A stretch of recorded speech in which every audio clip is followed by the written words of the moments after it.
Welcome back, friends. This is Surviving Hollywood, the podcast about a couple of friends hanging out in Hollywood as actors, filmmakers, and just trying to make it in this town. And today, got a special guest with us. Our buddy Jake is here, who's a director. Actually, he's kind of more of a jack of all trades. Writer-director. Yeah. I guess so. Renaissance man is the better term for that, right? Jack of all trades, master of none. That's what everyone always wants to say. Nice. How you doing, man? No, I'm good. Surviving the weather right now is a big thing. Surviving Hollywood. Yeah, cold, rainy for a month and a half. That's what I prefer. It rained today, yeah, and now it's like probably warm out. Is it hot out there now? Or yes, it's getting there. Yeah. Baking the liquid off the concrete. There it is, dude. So you were telling us that you're a huge fan of the podcast, and you've seen how many episodes? Yes, all 5. I So imagine them in my mind. So you like watched this one, which would be the 5th. Oh, I thought this was 6. It is the 6th. Well, you've seen more than I have, so good for you. No, I'm excited to hear and see. Nice, man. Yeah. Well, thank you for being here. We appreciate it. We do. We do. So first off, we're just going to actually start how we met you. We met you at the Pasadena Film Festival, which, if I recall, you had a script that was in competition there, right? Yes. Tell us about that a little bit. So that was a feature I wrote called Stray Cat Jazz, which has not read that. Yes, you read it. Has not been produced since that, but I did that year. I took it on like a little festival run. I probably did like 3 or 4 festivals and then other just screenwriting competitions with it. It did like top 100 for Scriptapalooza, which was nice. But yeah, every time I get notes back or send it to a production company, meet with people, it's always too weird. I don't explain enough. You know, why don't you solve the mystery sooner? Everything it is the movie weird. I don't want to make, basically, is what everyone keeps giving me notes to do. Yeah. So I've kind of put that in the drawer for now. Okay. I'll keep sending it out, but do you adjust based on those notes from Suits? Or how do you make your adjustments? Just based on your taste, or do you have somebody? Yeah, I think it's a taste thing. I'm not going to say because someone who reads at a festival gives me a note, I'm not going to just disregard it. But if it resonates, I'll use it. I mean, what do they know, right? Yeah, well, that's Just the thing. kidding. I'm not going to... Hey, if you can't start a festival. No. Well, I don't want to rat on that, but I do have a friend who works at Paramount in the Page program, so lowest level positions. 2 of the people that are younger than him and also work the Page programs read for festivals. So then you get into these things like, okay, wait, what do they know for some of these? Right. You never really know. Well, it's funny because when I first moved to LA, I started off as an intern in film development, and I was somewhat fresh out of school, and I basically was reading like high-level studio scripts at Disney. And it came down to my judgment whether a script would ever go to an executive or not.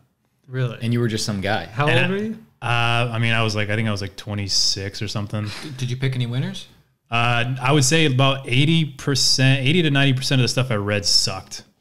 Honestly, there's a lot of like. But did you put through any that got made? Yeah, there was one. I really liked. I think it was called like The Flip Side. I don't think it ever got produced. It was a comedy that I thought was actually really funny.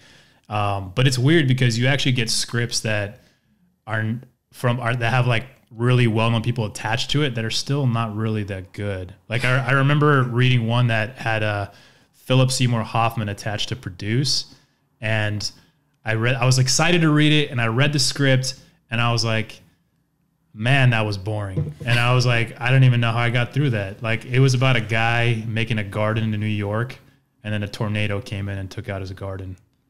That's kind of a good metaphor. It turned into Schenectady, probably. It never got made, as far as I know. That's probably one of the things that killed him. But yeah, you're right, dude, because there's sometimes it's just like some kid basically is like almost like the barrier of whether like your thing kind of moves along, you know? Yeah. And when I heard that, I mean, because for as many festivals I got into, there's just as many that I didn't get into. Yeah, right. And it eases the blow. Yeah. But nice, man. So who are your filmmaking idols? Like what Influences. or what movies? Yeah, what movies do you go like, man, I want to make something like that? I can name one. I know one of yours. What is it? Jackie Brown. Oh, Tarantino? Yeah. I love Tarantino. Oh, you bet it's not. Yeah. You excited about the new movie? I am. Yeah. I haven't looked at. I keep hearing negative feedback about the new poster, I don't know if you guys have caught wind of that. I don't think I've seen the poster. I haven't either. I don't want to trailer was look at it because I know I'm going to see it everywhere in like a couple months anyways. Like forced to all over the town. But how can a poster get negative feedback? It's like they're just saying it's very underwhelming, and even like Katie, my girlfriend, who's a designer, was like, "Yeah, it just doesn't. wow. It doesn't pop." But it sounds like it's working because people are talking about That's it. right. So- And I think that it's just the studio wants to start advertisement really early, and I bet Tarantino has nothing to do with it at all. Yeah. Anyways, because it just doesn't. What people are saying, it doesn't look like what would be one of his movies. Interesting. Can't wait to see it. But So besides Tarantino, what other filmmakers are you? He didn't even say Tarantino. yeah, that was, I was just saying. I do think he is one of the greatest screenwriters. If you read his screenplays, it is amazing what he gets on the page. And then when you see it and it's all visually just right there on the page, he does that better than anyone else. What's your favorite scene he's written? That's like One of them. yeah. It's gotta be the Beaumont scene in Jackie Brown. Which with one is Chris the Beaumont? Tucker Trying at to the remember that trunk part. with Oh, that's a Samuel good scene. Jackson when he convinces him to get in the trunk, just to then kill him later on. That's right. It is some genius dialogue. But real influences or inspiration. better Either word, or. right? David Lynch is a huge one. Nice. Definitely Stanley Kubrick. I mean, my top 3 films that I would take anywhere are 2001, Blue Velvet, and then I'm always a toss-up in the third. It's either Rosemary's Baby by Polanski or In the Mood for Love, which is a Chinese film, I believe. So you can separate the art from the artist. With, I can. with Polanski. We have to. Yeah. And with We have Cosby. to. And with Michael Jackson. Yeah. That one's good. I really got to separate with that. Jake's like, what is this? It's getting a little hot in here, isn't it? Surviving Hollywood, man. Politics. Surviving this podcast. Nice. But yeah, so those are really where it's at. And, not to get political, but I do love Polanski. He is one of my favorite filmmakers. Cool. Like He's no good. one else. Yeah. He gets in your head and really screws with it somehow off very banal images. Favorite Kubrick film? Other than 2001, The Shining. Cool. And I know that's the popular So one. But basic. every time I watch it, Yeah. it's a masterpiece. I actually really liked Eyes Wide Shut. I love Eyes Wide I Shut. didn't think I was gonna like. I'm like, I don't know, but then I watched it. And I'm like, wow, this is actually like really good. Yeah. Do you know which cut you saw? That's a good question. I don't know. I don't know what cut I saw. Whatever Did you they played see- on Showtime. Well, they might have. Yeah, so there's a few different cuts. He died before it got released, had a heart attack. So, he liked the movie the way it was cut. I think they hadn't done the sound design yet fully, but he died, and then the ratings board didn't like what he put in it. So the studio digitally put people in cloaks in the orgy scenes to cover up people actually are looking like they're having sex. And stuff. Interesting. But like 10 years later, they released the actual cut that just takes those people out. Shows it all. And you can just see them really, going at it. Really getting it. But it's Nice. funny if you go through and watch the cut looking for that, you can just see these like glowing cut out like robe figures just kind of hovering in the scene. You don't notice it when you're wrapped up in the movie for the first time, but when you look for it, it's kind of a funny fix. No, that's really interesting. That's really cool. And then his early films are really great too. If you've seen like Killer's Kiss or The Killing, I think it's called. I haven't seen that. I'm not seeing it. No. Those are awesome. Next in my queue. Clockwork Orange, classic. Yeah, because Killer's Kiss he made like all by himself. He like photographed it and wrote it and produced it and did all this stuff. So it's like it's Kubrick doing a low everything. budget, Yeah. like Robert Rodriguez type film. Wow. So how does it obviously you have all these influences, and we recently just watched one of your shorts, West is Gone. Loved it.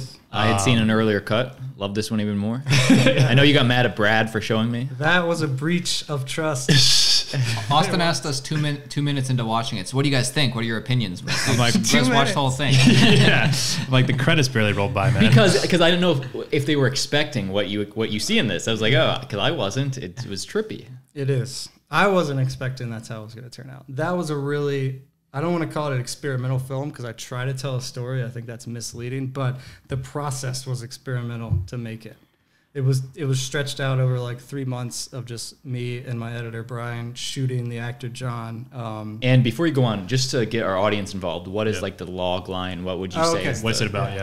Yeah. So it is about West, who has basically locked himself in his living room for 3 months after he found out his girlfriend is sleeping with his best friend, or ex-girlfriend at this point in the story, and he's trying a inverted meditation technique to get over it. Very LA. Right, isn't it? Happens all the time. Shot in the heart of Hollywood. Nice. Is this something that happened to you or a friend or? I think it's happened to everyone. In some way or the other. So West was really a young Jake. Yeah, you could say that. But like I don't get that torn up over things. I get over things pretty quickly. There you go. And you just put it in your art. Maybe. I don't know. Is that how it So works? how did that film come to be? Because Okay. Because who's the right editor? I feel like it was your. Did you and the Brad. DP have all those like shots planned out, or you guys experimented? So into yeah, it? that's why this was a really weird process. I shot most of that movie myself and then brought a DP in just to do the very trippy room stuff. So once he really gets into his own head and they go into another place, that is me working with the DP. He didn't work through the whole thing. It was just in those. No, because I was shooting that on my own time when I could get the actor to do it. And then we were editing at the same time and rewriting at the same time as it progressed. What does it need? What can we get? And like kind of just building it as we went along, which was really new. I'd never done anything like that. So how long did that take then if you were like the whole process from start to finish of, because that's with definitely a a different way finished to work. edit, Yeah. like a year. Because What about the shooting, just the shooting? the shooting we shot over like 3 months, and then I put a lot of time on my own into sound design. Like we sound designed the whole thing. I'm really proud of the sound in that movie. The Like, music was really cool. yeah, and not I did just the the music, music, too, the so that sound. took a while too. Yeah. So I did the music and the sound design. I mean, that's true. I was talking about the sound, but all of that, because then the film school that I teach at, I'll go in there in their theater and test stuff out. You teach. Cinematography. Yeah, what is the Didn't film know school? that. Oh, Nice. you teach cinematography. That's Yes. why you don't Yeah. even need a DP. You just, Exactly. It So helps. we can move on to that topic. Educate us, man, please. I could tell. We need a lot of help. Well, I could tell right away. Like It was shot really well. the cinematography, not just the living room scene, but the whole thing, like with just the lights and the shots. It was all really cool. Thank you. Obviously, you're a pro. Yeah. Well, that's what I did for probably 7 years before I moved out here to try to get out of that. What were we talking about? Let me ask you this, Jake. If one of your students turned in that film, what grade would you give them? Yeah, how would you critique it? Oh man, I would give them a great grade. One, because it's cohesive. Even if you don't get the story, it feels all cohesive in the right world. It does. It does. And I think it holds up on multiple viewings. I think there's other stuff there that you can discover on multiple viewings, Yeah. which I'm proud of. Those, not to give any spoilers away, but those pea jars. Pea jars. Apple juice? Is that what it was? Was the guy pissing in the It jars? was. You'd have to ask Katie. No, it's not real pee. No, but was that the intention? That was the intention. All right, that's what I thought. That's what we thought that trying too, to yeah. visually show how long he's stuck Yeah. in there. I mean, that's kind of like What about, hey, man, there's a bathroom down the hall? that No? guy must really be messed He up. doesn't if want to he's- leave his couch. I see. So, Like, so that guy was super messed up then if he was Yeah, I peeing think in jars. well, it's kind of what do you call that? Symbolism? No. What when you want to hurt yourself? He's Self-inflicting? he's masochistic in a way because he's in grief. So I have a question, because we have a lot of young actors, people that are either going to move to LA or just got to LA listening to this. If there's an actor out there, like, how did you cast that? Or how do you cast? How do you find? Yeah, what do you look for when you're like, making final decisions on actors? I just want like to watch them do the scene, and the scene is like coming to life and like feels like it's adding something that I didn't see when I was writing it. That's what really lights me up. So people can come in and I'll use you as an example because I cast I Austin. acted in- you were up against like 2 other people. Like, Ooh. This is what I want to know. This Yeah. is why. So- this is why you're here today. This is the meat of everything. all three great actors. One other one was SAG, and then one was non-SAG. All three very different. One was a little more serious. You were more on the comedic side and like finding that, and then another one was just a totally different character. Like brought a whole new really weird way. But when I would watch you, it would just kind of come to life for me, and I would see the character. Yeah, in a way. And so it's just, I guess it's just going off gut. Either you got to know your story. You got to know what you see in your head. If you don't go in with that, you have no context to base stuff off. Because we're in LA, you're gonna see great performances. Right. So you got to narrow it down some way. Did you remember like What you did? Were you happy with that audition? A lot of times Austin and I do audition, like prepare for an audition together before we like leave the house and run lines a couple of times or something. This is what I remember. I remember I was happy because I just like made some choices, but I also remember that I wasn't like, I paraphrased some of those lines because they're just was that the one where you're like a radio guy? Yeah, exactly. Yeah, I remember that. I remember helping you with that one. Yeah, exactly. So I just remember like I wasn't 100% off book, but I just like winged it and got the general vibe. And then when I came back for the callback, I think I was a little better, but I really don't remember. Is it important to you to have an actor, especially if you wrote it, to like get your lines? Only if it is something that has to move the story forward. Right. As long as it doesn't change the story, you're okay with it. Yeah, Or tread water. it's the emotion that's got to be right. Because we never, me and my editor never run into the problem, oh man, this line doesn't fit with this, how they said it. It's the emotion doesn't match. That's what we always run into. So I just try to get that right. And that's easy on set, but then once you get into post, which you guys probably know, you might have misjudged how far you needed to go in certain moments. That's what because when you're shooting out of order, it's hard to gauge that thing. Yeah. And then you gotta hopefully you have variations in performance to where you can scale things back. So I know this guy went through it, but can you talk to us about your specific audition process? Like, what do you kind of go through? You do like in person, self-tape? Like, how does that? How did you find those initial people? Yeah. Before? Okay, so I brought on kind of a casting director, a producer. I shot a short film for like a year ago when I was still DPing, which I still do for friends. That Reluctantly. Yeah, or if it's a good paycheck. I don't seek those jobs out anymore. That's why I moved out here, to get out of that. But basically I found her, and she had moved to Kansas when I called her. And I was like, I'm casting this short film. I loved working with you as a producer. Do you know any actors? And basically she just liked the script once I sent it to her and wanted to come on and just help. And basically she did all the casting from Kansas. And then I was just in the room and to make sure, to actually audition them. And she found those people through Actors Access, I believe. That, and then she had a few, because she acted a little bit when she was out here, like most producers. And so she had acting schools, in classes for people to contact, teachers she knew. But so that's like step one, that find someone who knows a lot more actors than you and get them to send them the script. And she was really helpful, saying like, look, we need like a good image that you have, and if you can write a really good synopsis just to grab people, that would help a lot. Since we're not paying anyone, we paid a tiny bit to cover expenses, but not a day rate. And it worked. I mean, we got a good amount of people in a short amount of time. So that was step one. Step two was... Can I ask you real quick off of that? Sorry. How many submissions did you guys get? And off of those submissions, how many people did you actually decide to bring in? I think I got about 80 submissions. Okay. And I brought in half of them. Okay. And, But probably more applied, and she just like gave you 80 or something. Maybe. I told her to just send everyone. Like, I'm not really? gonna, I'll look at anything. And so... It was also a really fast turnaround from what I remember. It's like... Yeah, because we had to do it really fast. We had like a locked day to shoot, and then it was like, okay, it's time to cast. But basically, where were we? So you had those those 80 submissions, you narrowed it down to half, and then what was the next process That's what from I was there? talking about, Austin. That she might have had some more, but in that process of looking through things, I would either go off of the credits people had and be like, okay, they got credits, they've done stuff, bring them in, or their look, even if they didn't have any credits. So I was really going out on a limb and hoping for some good stuff. And I just want to say the cast you got for our film, at least, it was good. Yeah, and it was a win for sure. For the record, we posted as non-SAG project, and 3 out of our 4 casts were SAG actors. Seems right. As I recall, you told one of the actors, "Oh, we'll turn the project SAG for you." Well, yeah, Albert wanted to do that. I wasn't going to name his name, but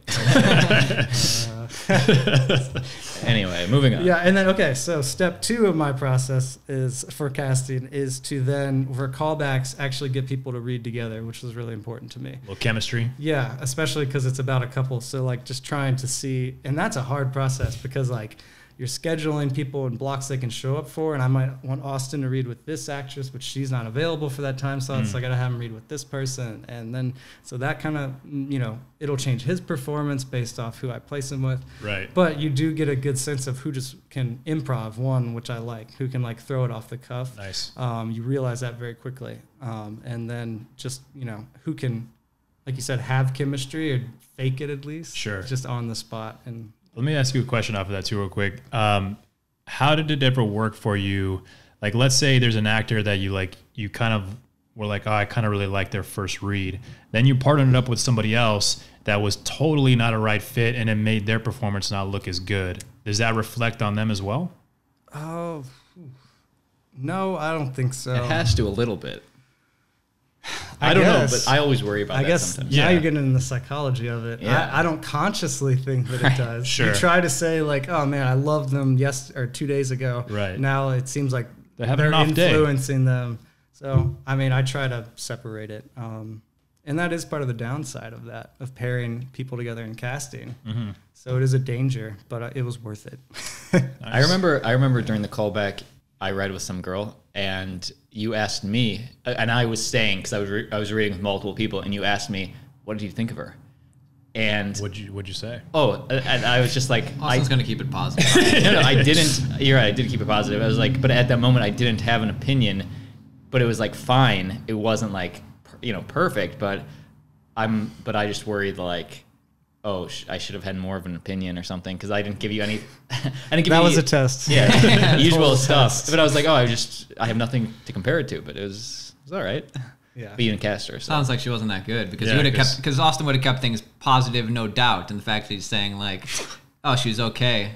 Yeah, I guess there's no question. I was just Okay. wondering how much that played into. Hey, but we all have bad auditions, you know. Yeah, we all have bad auditions. I still got cast, but And I was part talking of, about her. oh, okay. I mean, part of questions like that too, to give you guys some insight, maybe, is to just further our chemistry and see how that works. Right. So, like, to ask you, I want to see how honest you're going to be with me. Oh, nice. Um, And you were like, this guy's a Stuff like that. blundering idiot. This is not who I met drunkenly at a film festival. This is not the guy. Well, that's what Yeah. you thought when I walked in, because you thought my hair was I just didn't not remember the blonde hair, but I guess.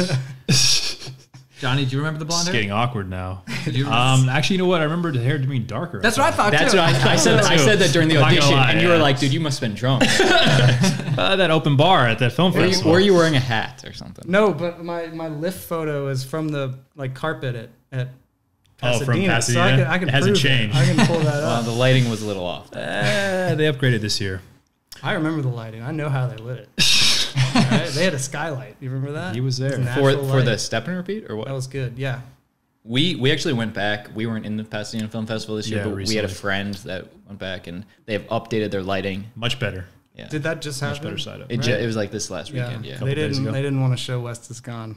Oh, did you? I sent it. Yeah. Ooh. Well, Pasadena. but that is a niche film. It is. I don't expect most people to like it. I'm okay with that. But no, we just saw a film over there recently that was, I feel like, a good fit for. Would have been a good fit for that film. That Blob one. But that one was a little more. The plow was a little more linear.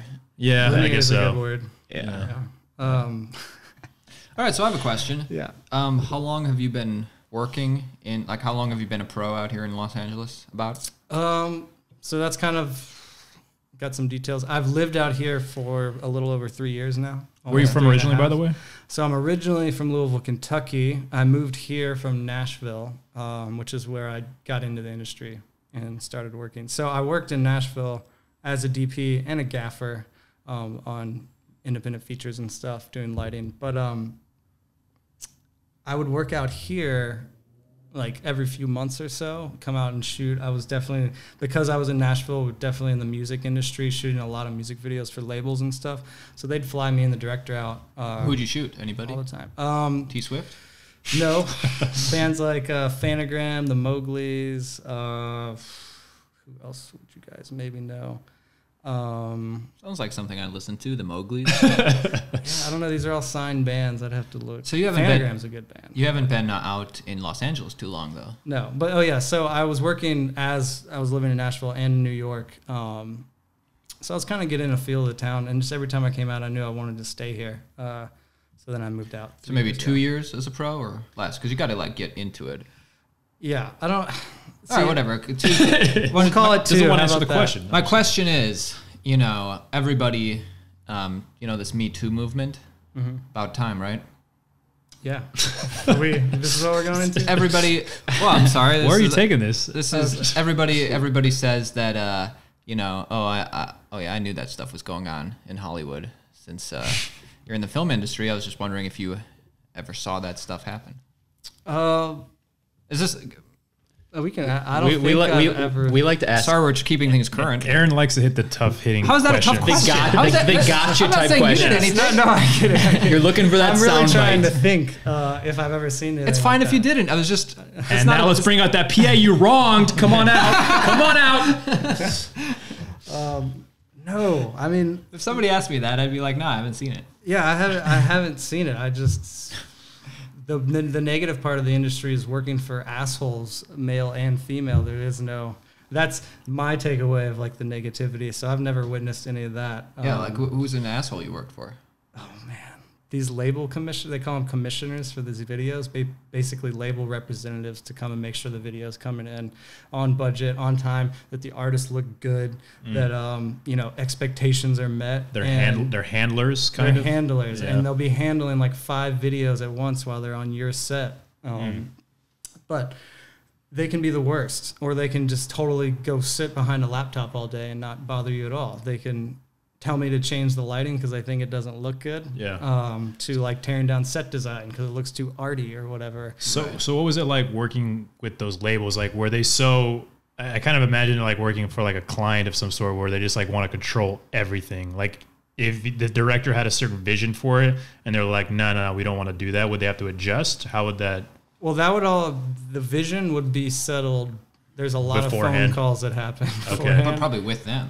Yeah, and they're always on the phone calls. They're always part of the meetings. They are like the producers without actually producing. Right. And they got to prove everything. Right. Yeah. Everything. So it just depends like how they work. They can either be there constantly commenting on everything, or not. They can be totally hands off and nice and love everything you're doing, and those are the best. Or it just can be a nightmare where a lot of them you can tell it's like, well, you didn't have the talent to direct, so now you're in this position trying to direct and like impose your vision on this. Yeah.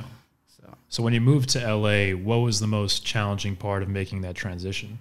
Was it pretty seamless because you already been coming out a couple times, or how did that process kind of work? Yeah, I was ready. I was ready to get out of Nashville. Nice. It was like burning. So I didn't have any problem like getting here and settling in. Like you said, I had already like decided in my mind like 2 years before I moved, like LA is the place I need to live. I feel great when I go out there.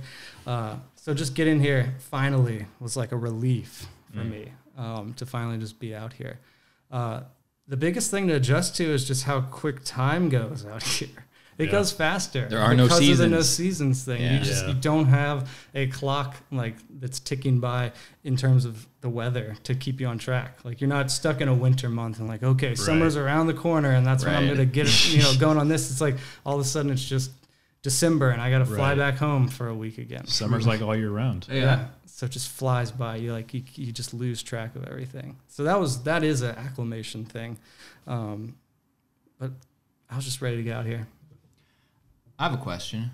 See, have you ever worked with an actor or an actress that either bit stiff or just difficult in general? And how do you coax? Wooden. Yeah. How do you try and help that situation? Well, you always be. Or have you worked with somebody like that? Yeah, no. I mean, I think you always have to. Well, Jake, you can say me. I'm scratching my arm. Yeah, this podcast is over. So what was the situation? They were stiff or they were difficult? Or? I don't know if I've ever gotten stiff. I always just get the beats feel wrong to me. And they're unwilling or incapable of changing. That I haven't experienced, thank God, where they just don't take notes. So they take direction well. Yeah, for the most usually the part. actors I do talk with or work with. There you go, buddy. Have taken direction really well. But You're yeah, I welcome. always find that the beat, because you guys know, one line you can read 3 different beats in it, and everyone can read them differently. These pretzels are making me thirsty. Exactly. Here you go. These pretzels are making me thirsty. That's it.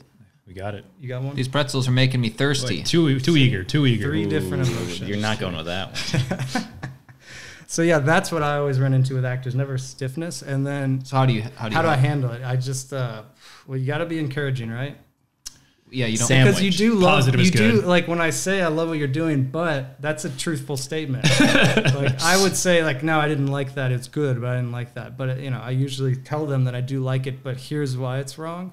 Or I mean, and Austin can attest to this. I might just feel that it's wrong and not know how to fix it or why, but just tell them that because we got into those. And then you would say like, just do something different. Yeah, because I'm out of ideas and I just need something else because I can feel it when I watch it that is not, we're not hitting it right. And I remember when we filmed, and what kind of shot you called it, the car scene? Poor man's process. No, you called it something else because it's the same scene in The Big Lebowski, the fake. Yeah, no, that's a poor man's process. Oh, is that shot. what you call it? Or they call it a process shot. Okay, for process short. shot. Yeah, Process but shot. poor man's process because you're just in a parking lot with lights making something look like it moves. You don't have a trailer or anything. That's where that term came from. I remember the issue there was we had to film the whole car scene, which is 3.5, 4 minutes long, and we couldn't talk to you. That's what you auditioned with, right?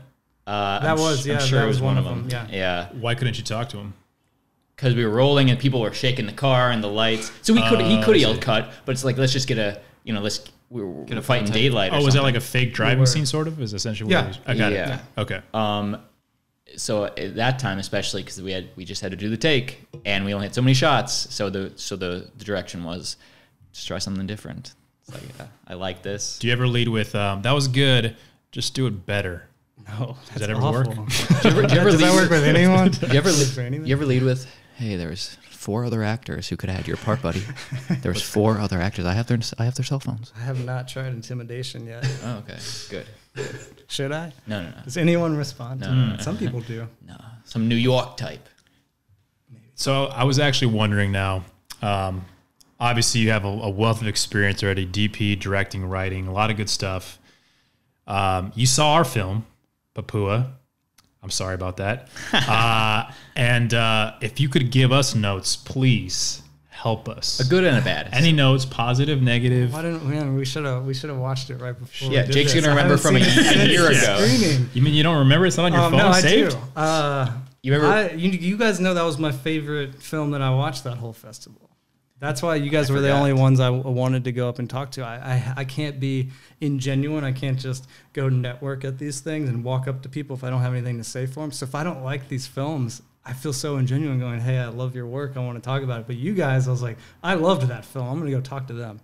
And it worked out. That's how we are. Like we don't want to talk to the people that have like bad films. I don't want to lie. I mean, what's the point? And also, it's like I only have so much time. It's like Right. with 3 hours of this networking or whatever. I'm not going to talk to somebody And who I'm already sleepy, so So I guess one note, and this is probably just because I can't Help us, please. You know, when you watch something at a screening like that, you're in a whole nother mindset, and you just get wrapped up much more quickly than if like you guys sat me down and were like, hey, watch our film, give us notes. So you're just more like flexible to buy into everything you're seeing. So it's like it's hard to think back about anything I didn't like. So like the only thing that I can think of is visual. Cool. Which doesn't help because who cares about that? Honestly. But what is the it? story Well, and performance are all that matters. But it Visual was that matters. the lighting in the film and the way it was shot. I don't know if you guys were trying to make it feel like another genre or tone, but then once we came back to where we, you reveal what's happening. It's funny. It's a lot of comedy. Then it kind of feels like the tone of the images are fighting against the tone of the piece. And maybe you guys went for that. And maybe that's why I'm we were feeling it. trying to make it look like a drama. Okay. We so that wanted it was- to look like a dark. well, I'm sure we wanted, especially because in the first 45 seconds to first like minute and a half, the audience is only going to think it's a drama. It's a tearjerker. Possibly. But then once you get into it, when you see the brothers fighting, and then it's like, it is kind of like different. It's like, oh, should I be laughing at this? And then eventually maybe you do laugh. Did So you that ever feel doesn't- uncomfortable watching it? No. That's too bad. And that's why you're here. And that's why you're here. People feel uncomfortable?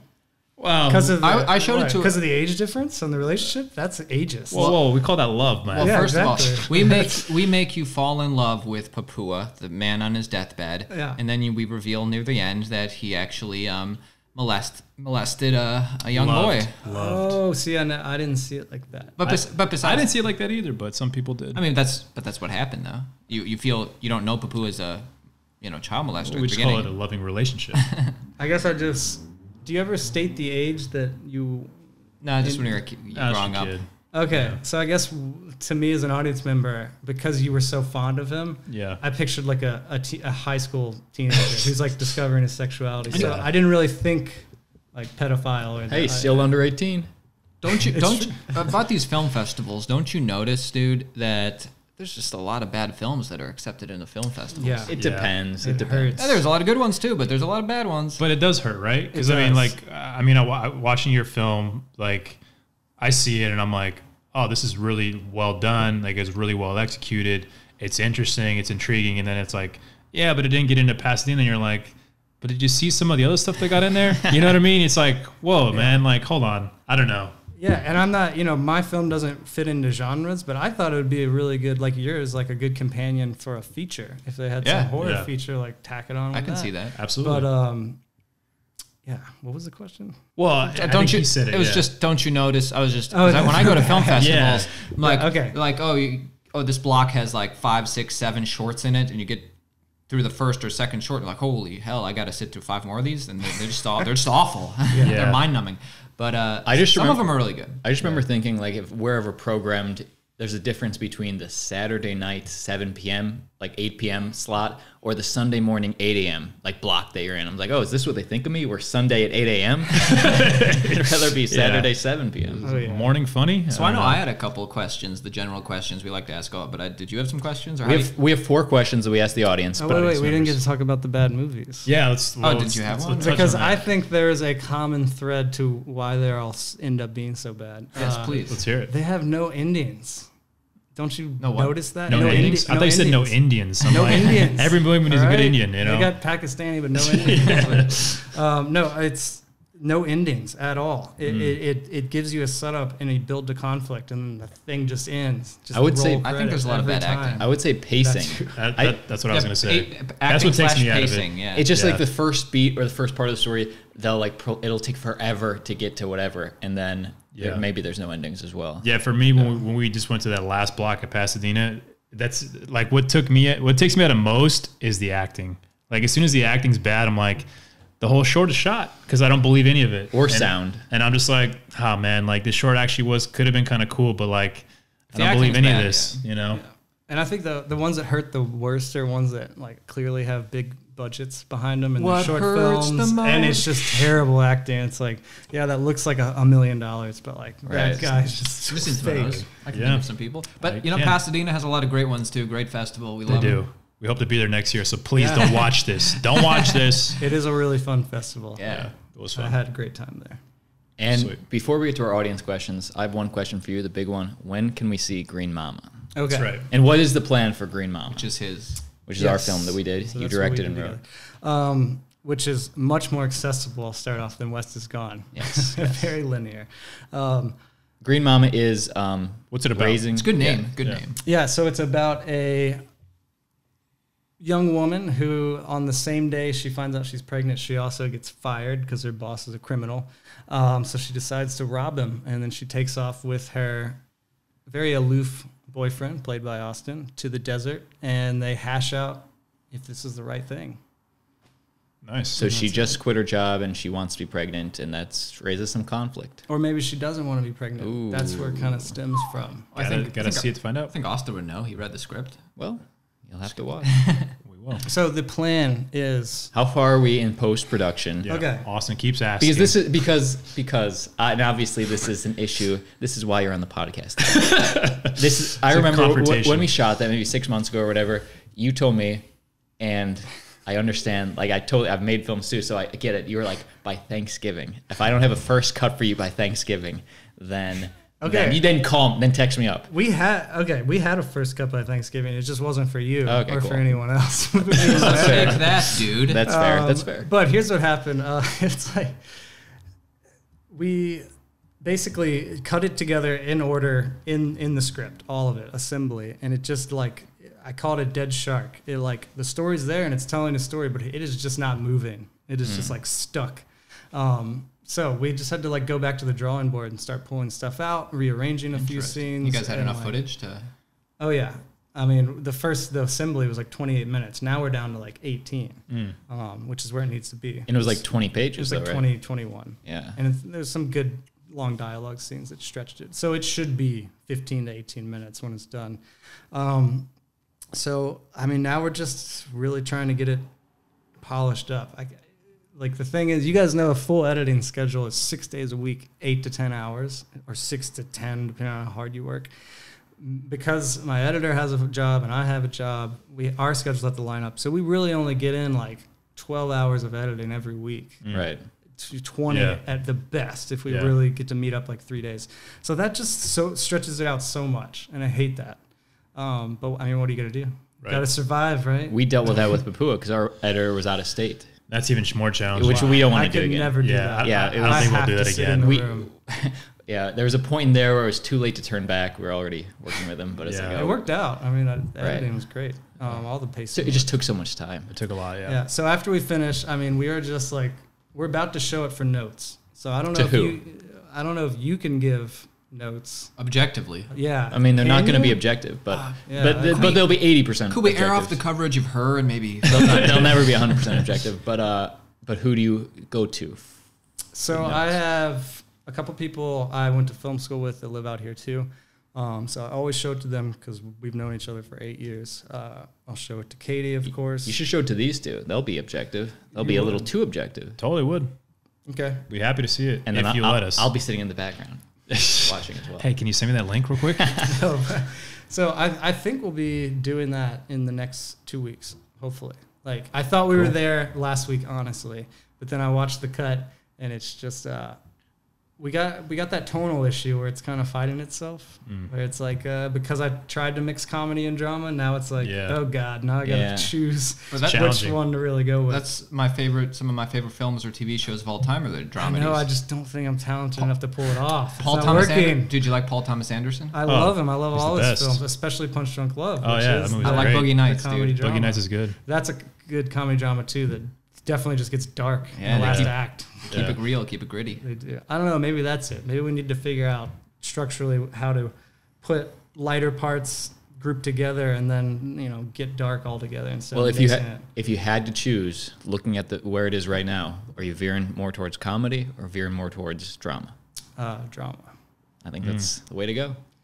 Because Because who knows it's going to be funny, but it can yeah. always be dramatic. Exactly. And I think I'm realizing that I write drama a little better than comedy. I don't know. What do you think? In Stray Cat Jazz, do the drama moments play better? Or is there any comedy at all when you read it? Or how do No, you no. see it? There was comedy that came out through the circumstance Yeah. of like, wait, well, explain to them real quick because it's a big script. It Like, is. What is this? It's his The feature, feature, that he the wrote. feature that Yeah. when you guys had the short film. And it's been like a couple months since I've read it, but I do remember thinking that it was on the yes/no scale. It's like, okay, this is written well, so I like that.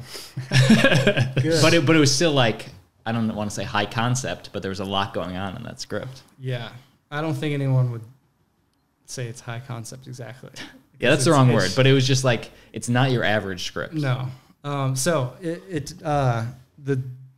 God, I haven't pitched this in so long. Let's I've hear it. Moved on to other We're things. we're three executives at a production Okay. company. Help us here. Understand? So We want to say yes. This is the story of three kind of outcasts scattered across Los Angeles on a day when a supernatural storm cloud is coming into the city, and weird electrical happenings are going on all over, everywhere they go, and they're trying to figure it out. And yeah, So it's kind like of a Twister hangout meets film. what?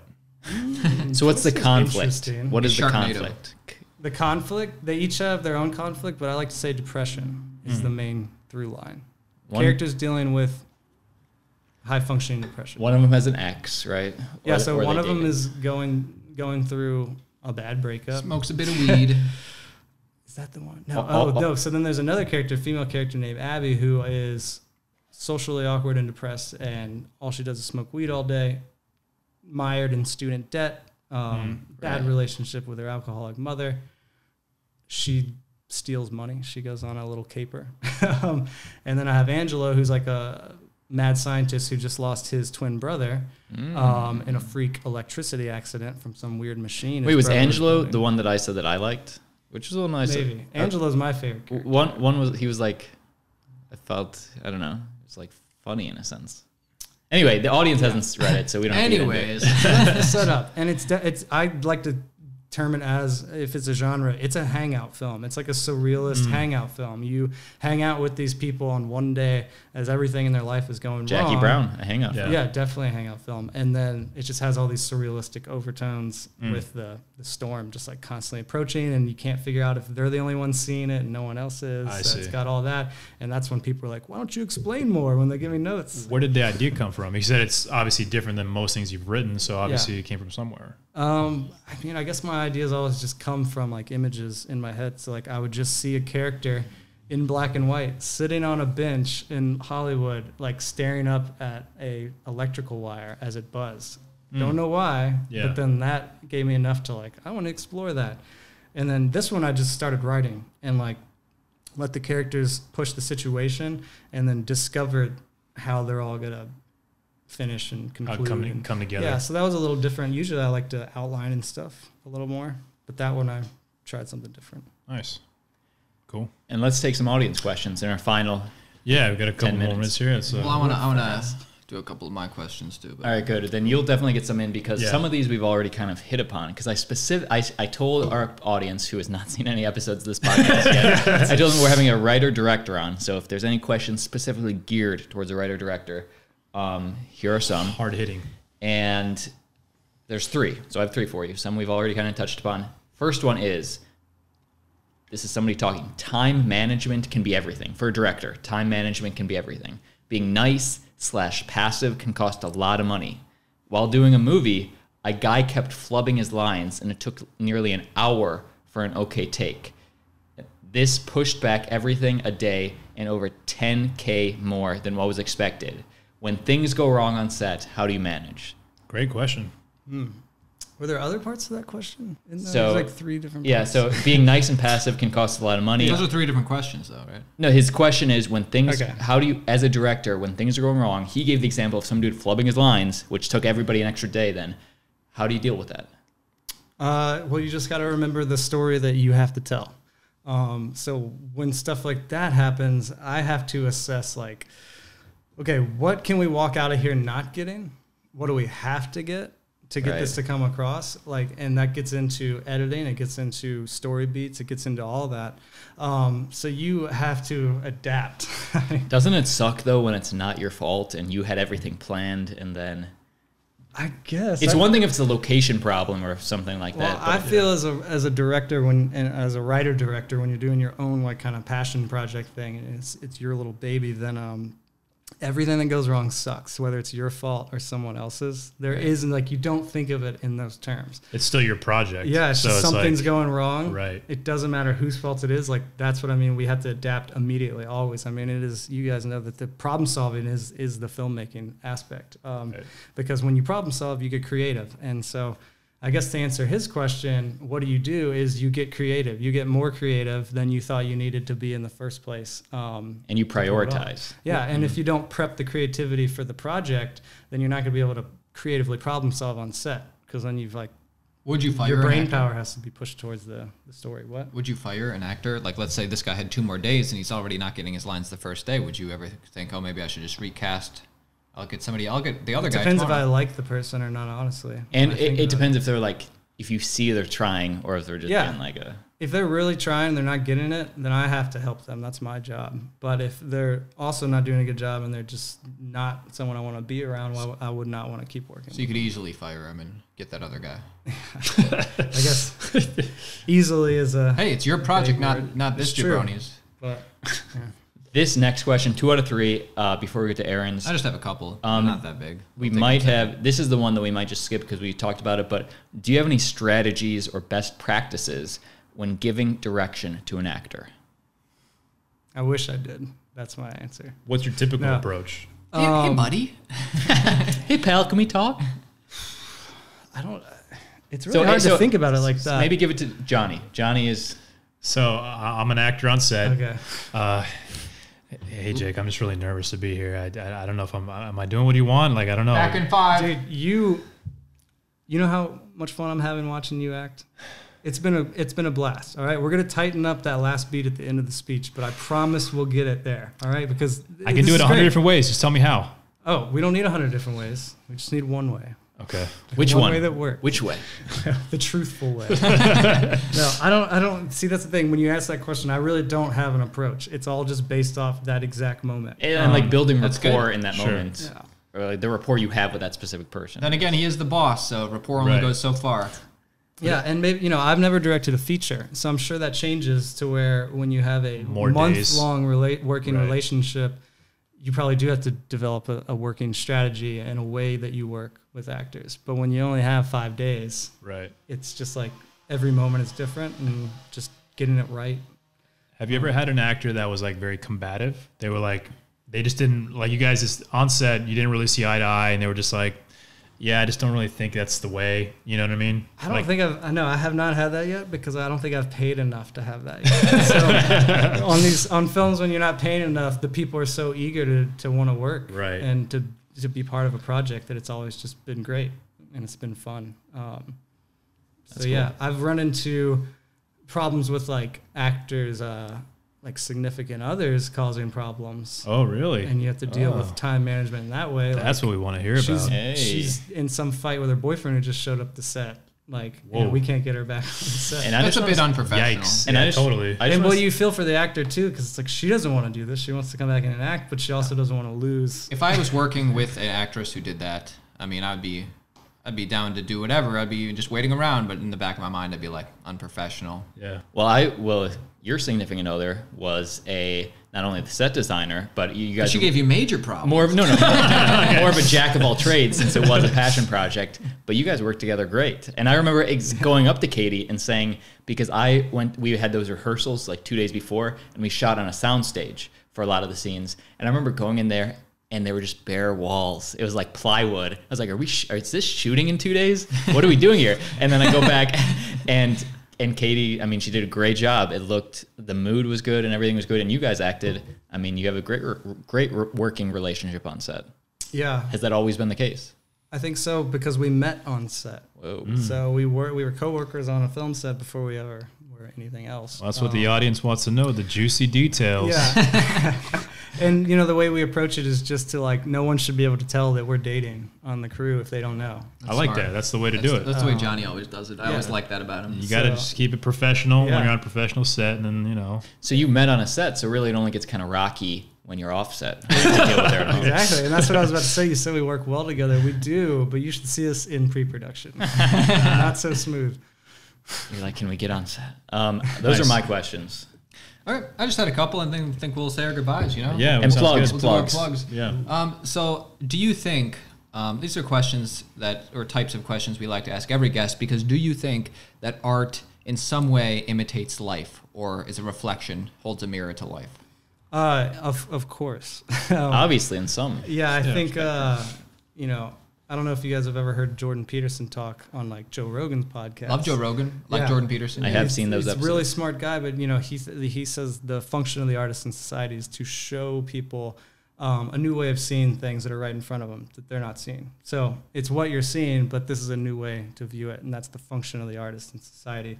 So I definitely think that's true. Interesting. Nice. So, because not only is this a podcast just, hanging out with friends, talking about film stuff, but this is also a product of its time. We're living in very weird times. So I'm just going to throw out a couple of topics or phrases, and you can talk as much or as little as you want on them, and we'll just see.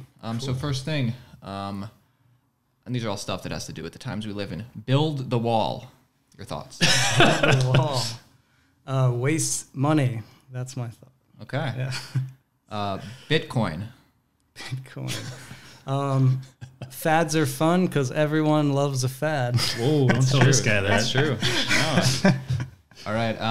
What do you think about the new Aladdin movie and Will Smith playing the Blue Genie? Will Smith is a personal hero of mine.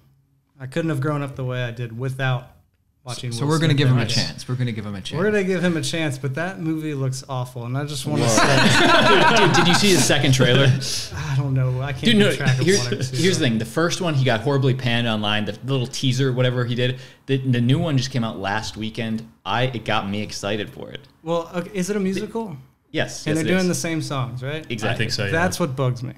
Oh, you think you want a new song? Well, they're not gonna. Dude, we got to do "Friend Like Me." That's a great song. You're gonna do "Friend Like Me" Whole New without World, dude? Robin Whole New World? Williams? But Are you crazy? you got to see the new trailer because they sing a little like pieces of each. Will kind Smith of song. raps them now. Yeah, I mean, I don't know. Get Genie with it? No? Anybody? With those movies, I always get into like, what is the point if you're just going to like remake it like that? Like, why not? If you're gonna do a live action, why not like darken it up, take out the songs, do something like give me a new movie because I'm just gonna want to watch the original Aladdin. It's a masterpiece. Side question Yeah. though: do you think Will Smith and the producers in the studio are getting Will Smith to do some sort of rap for this one?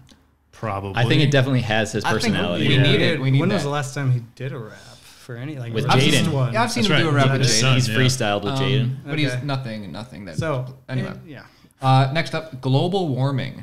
global warming. What are your thoughts? Um, Or climate change? Yeah. Well, I'm not a denier. I will just start with that. I want to say, for the people who are, you can't put your baby next to a tailpipe without them dying. So I think just getting rid of fossil fuels would be safer, even if you don't believe in global warming.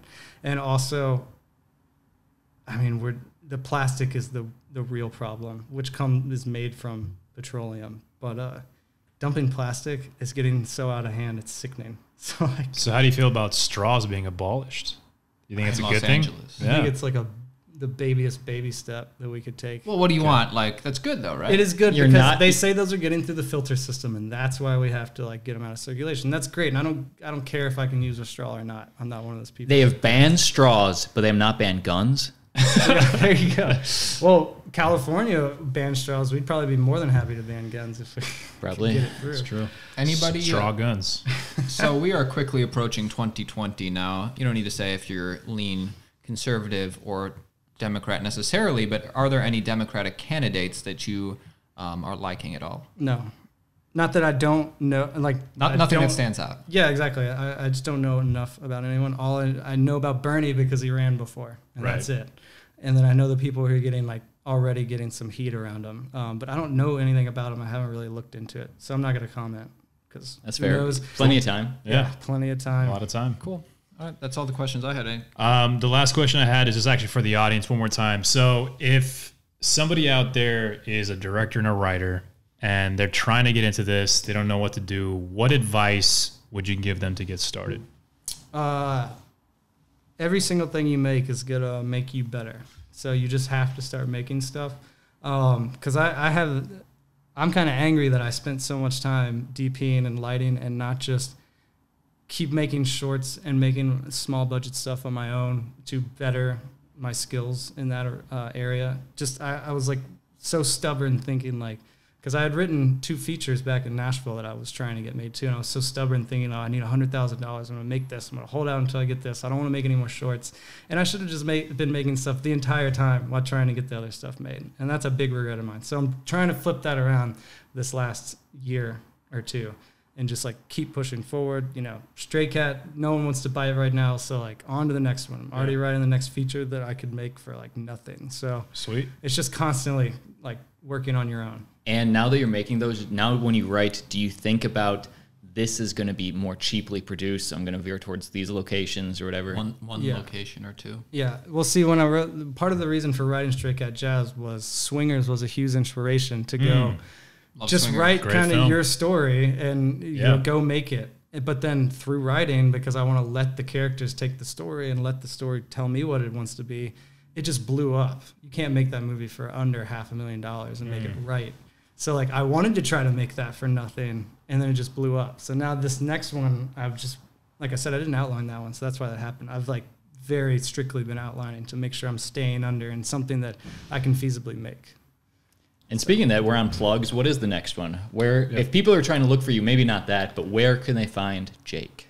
So I am, speaking about surviving Hollywood, I need to get all my stuff up to date. Because I'm so bad about that. But you can find me on Vimeo if you just vimeo.com/Jake MacPherson, MacPherson. And they can see work. And then I have some work on YouTube of like videos I've directed and stuff like that. My IMDb is sort of up to date, but not really because I need to go organize all You that. should put Green Mama on there. I need to do that. I need to put West is Gone Dude, on there. I would love to see dying for it. I would love to He's see a like, please. poster. Yeah, I got some cool ideas for that. And then In due time. In due Yeah. time. Just relax, all right? and then let's see But I'm where sure else can they find me. But yeah, I'm so bad about that. Like my reel, I need to cut a director's reel. Yeah. Because I have all the footage compiled, all these videos and stuff. All and the then I need to essentials. cut a new DP reel just to have that. Because I haven't cut one since like 2014. But as soon as I sit down, like I sat down months ago to start my directing reel, and I found all this footage from this location scout on this island that we were scouting for this shoot. And I started making a little film out of that. And it just became this distraction, and I never actually worked on the reel. Right. Yeah. So I'm like so bad. So like LinkedIn needs to be updated, all this stuff to like get my name out there. Right. I get so wrapped up in the work that I forget that like you also have The to little advertise things. Yeah. or no one knows. So It's a balance. Sure. that's a really hard thing for me because I would much rather sit down and write or even like, I think we struggle with play that sometimes music too. or something, Right. do something creative and not have to go update my LinkedIn resume. But besides Vimeo, is there what is your handle on social media? Social media stuff. No social media. Oh, I thought Not a it wasn't fan. updated. No, that's my work social media. So IMDb and LinkedIn. Okay, it. cool. Are what I need to update. Very professional. And get up. Yeah, I used to be on Instagram, Facebook. Facebook has been like 7 or 8 years. Facebook's trash now, Facebook right? Facebook's dying. Wait, Well- I just signed up for an account. Really? Just kidding. You and everybody's grandma. Hey. Yeah, I just never used She's it, gone. so I got rid of everything. Cool. You guys got anything else you want to ask? Plugs, you know where to find us at Surviving Hollywood Podcast. If you have questions, if you have comments, hit us up at Gmail there or on any of the social media handles. Cool. And I just want to say thank you again to Jake MacPherson. Appreciate it, man. Jake's the Director, man. writer. Awesome you for guys. joining us. Appreciate it. And we thank you guys for tuning in. This was Surviving Hollywood. See you guys next time.